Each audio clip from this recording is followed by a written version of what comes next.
श्रीकृष्णाने अर्जुनाला गीता सांगितली. या वाक्यातील प्रत्यक्ष कर्म डॅश डॅश आहे. गीता अर्जुनाला श्रीकृष्णाने विधान अकर्मक. बघा, श्रीकृष्णाने अर्जुनाला गीता सांगितली. या वाक्यातील प्रत्यक्ष कर्म आहे गीता.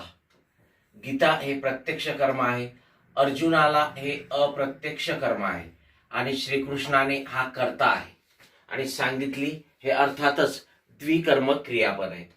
लक्षात घ्या, या वाक्याला अर्थ पूर्ण करण्यासाठी दोन दोन कर्माची गरज आहे. या क्रियापदाला वाक्याचा अर्थ पूर्ण करण्यासाठी दोन कर्म लागतात, एक अर्जुनाला आणि दुसरं गीता.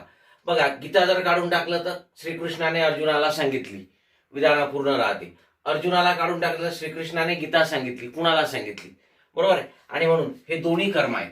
जे कर्म व्यक्ती किंवा प्राणीवाचक असते त्याला अप्रत्यक्ष कर्म म्हणतात. आणि लक्षात घ्या मित्रांनो, अप्रत्यक्ष कर्म हे नेहमी संप्रदानी चतुर्थी विभक्तीत असते. आणि जे कर्म वस्तुवाचक असते, निर्जीव असते असे तुम्हाला म्हणता येईल, ठीक आहे, ते कर्म प्रत्यक्ष कर्म असते आणि हेच खरं कर्म असते, हेच मुख्य कर्म असते. आणि म्हणून आपलं इथे उत्तर आहे प्रत्यक्ष कर्म काय असेल तर गीता. आणि या प्रत्यक्ष कर्माची विभक्ती नेहमी प्रथमा असते, ठीक आहे. काही व्याकरणकार त्याला अप्रत्ययी द्वितीया म्हणतात.